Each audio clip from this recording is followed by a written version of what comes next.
Hey, what's up internet? Victor with PhoneArena here, and with most of the flagships for 2015 already out, it's time to take a look at the best smartphones out there.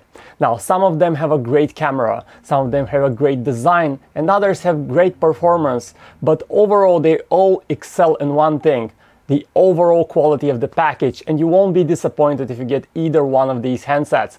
Which are they? Let's take a look. The Apple iPhone 6 is the phone that inevitably ends up on all lists of best phones out there, and frankly there's a reason for this. This is the only iOS device in a regular form factor, a 4.7-inch device that has very sleek metallic design is one of its biggest advantages. It also runs fairly smoothly, and while others are playing games in terms of specs, trying to put more cores and higher megapixel cameras, Apple can go with a fairly conservative approach, and this phone is just a dual-core phone that runs fast. It has two big cores, so the number of cores here does not matter as much as it does on Android, for instance, or any other operating systems that use smaller cores. Overall, the biggest advantages of the iPhone is its reliable, consistently reliable camera, its great overall experience, and the huge amount of apps available on the App Store, and that's what makes it a great recommendation. However, it's still a closed ecosystem. You have to go through iTunes to sync your stuff, and it works best with the Mac, so if you're not a part of that ecosystem, this might not be a perfect choice. For those of you who are, however, it's a great device to have. There's another iPhone on the block, the Apple iPhone 6 Plus. With its 5.5-inch display, this is a truly gigantic device that fits in the category of phablets, and it's not really comfortable for single-handed use. It doesn't fit well in pockets, and it's not all that convenient to use in daily life in terms of its ergonomics, but for all else, it has the larger display that feels great for media consumption. It has an even better camera than the iPhone 6, and it of course has all the advantages of the iOS ecosystem and the smooth performance it brings. When we speak about Android, there is one name that dominates the talk: the Samsung Galaxy S6. Samsung has completely redesigned its new Galaxy S, and now it features a sturdy body with a metallic frame and a glass back that looks elegant, feels nice. It's also a very thin design. It's also one of the very fastest phones out there on the market, with an advanced chip made by Samsung itself on a new manufacturing process that is more efficient and more powerful and allows for higher clock speeds. Of course, the device runs very smoothly. It features nice gestures and new ways to interact with the device, like this double click that allows you to quickly fire up the camera, which is a really nice gesture. Of course, you have the newest version of the TouchWiz interface, which is still a bit weird if you live in the West because of its cartoony look, but overall it's a very useful interface to have, now much more so than before. The handset also has an excellent camera, a great overall performance, and is definitely on the top of the list when you have to look for an Android device. Nobody expected much from the LG G4, the new phone by LG, but LG surprised us with an extremely great 16 megapixel camera on this device and a nice leathery design. You see this is natural leather right here on the back of the device, which feels very nice to touch, very convenient.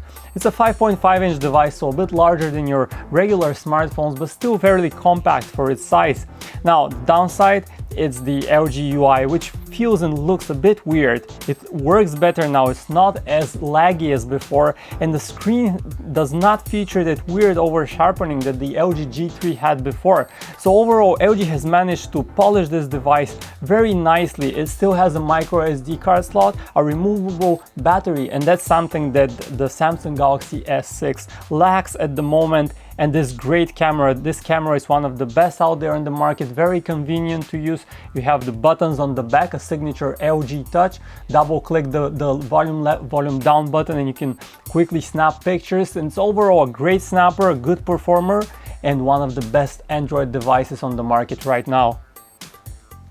When we speak about phablets, there is no going around the name of the Samsung Galaxy Note 4, the current champ in terms of specs on the phablet space in Android. Now, this is a device with a Quad HD display, a very detailed and good looking display, while previously AMOLED screens that Samsung used to be a little bit overblown in terms of color representation. Now we have a much more color accurate display that is a pleasure to use, and the display after all is the main feature of a phablet. You look at media on it, you look at your photos, images, movies, everything is the display. It's also a fast performer, not as fast as many other phones, but the reason for this is not in the hardware, it's in the TouchWiz operating system that often stutters a bit when you try to start an app, and it's not as smooth as we're used to seeing in other Android smartphones, especially the stock Nexus ones. But overall, a great camera is one of the main advantages of this phone. It's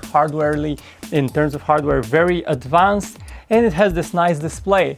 So overall, one of the best Android phablets that you can get at the moment.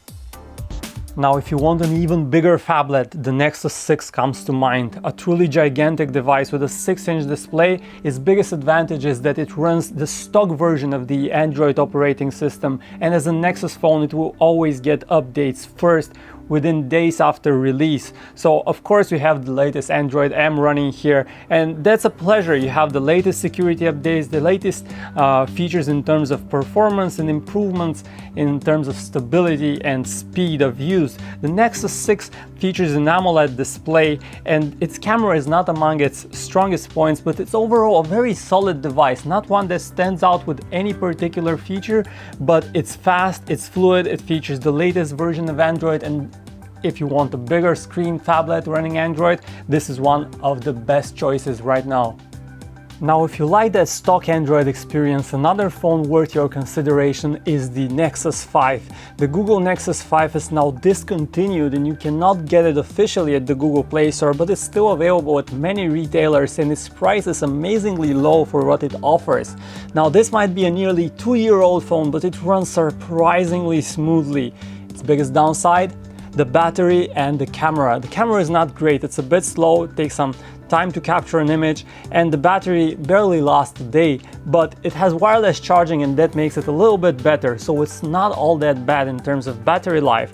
What you get in exchange for that slightly limited battery life is the smoothest and one of the smoothest Android performance experiences we've had on a phone so far. A regular smartphone factor. It's a 5-inch phone, so you don't have to deal with a huge phablet that is not often that convenient to carry in a pocket or even use with a single hand. This device is, and if you can still get it, it's well worth your money.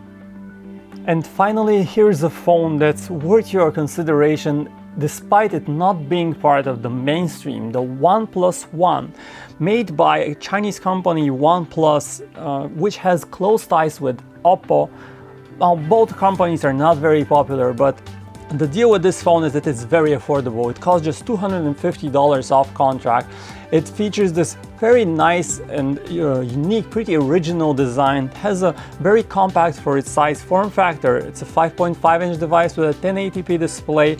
It features a 13-megapixel camera and runs on the cyanogen mode. It runs fairly smoothly, impressively smoothly, would say. The camera is also not bad at all, and the experience is overall great, but what makes it really good is that price to value ratio. It has the $250 off contract price is pretty unmatched for a phablet of this type and this skill. So overall, the OnePlus One is definitely a great buy for budget buyers and those who want to experience a nearly stock Android that runs fastly, smoothly, and has a good camera.